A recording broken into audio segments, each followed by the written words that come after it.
My homily for the 32nd Sunday in Ordinary Time, the 12th of November 2023. Remembrance is of vital importance. It's vital for us as a nation that we remember those who gave their lives for our freedom, lest we forget that our freedom didn't just happen, it was paid for in blood. And we may need to pay that price again to preserve it.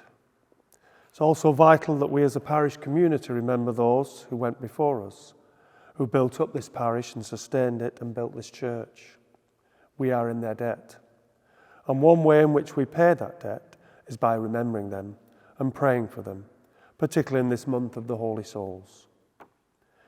It's especially vital that we as Christians remember what Jesus did, how he lived, suffered, died, and rose again to new life, in order to open the way to salvation for us all. Jesus said, as we are reminded in every Mass, "Do this in memory of me." Jesus asked us to celebrate the Mass on a regular basis in memory of him. We do that most appropriately every Sunday on the day of the resurrection.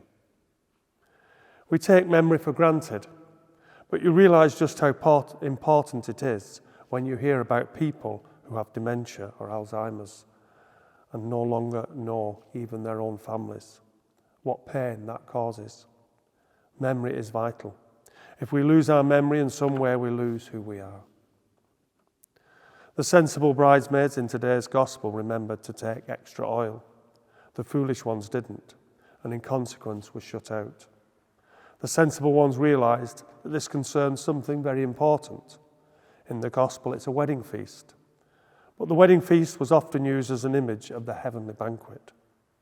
When it comes to something of great importance, we make sensible preparations. What could be more important than our eternal salvation? What preparations can we make for that?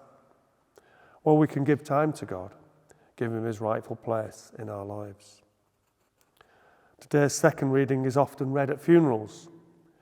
We want you to be quite certain, brothers, about those who have died, to make sure that you do not grieve about them like the other people who have no hope. Hope is something else that's vital to us as Christians. If you have hope, this will make you cheerful, said St. Paul in this week's readings. Without hope, we are lost, but we do have hope in Jesus, our Saviour. We don't put our hope in worldly things, for they are passing. Jesus is our hope, and that is why we need to remember him regularly, so that our hope may be sustained and reinforced.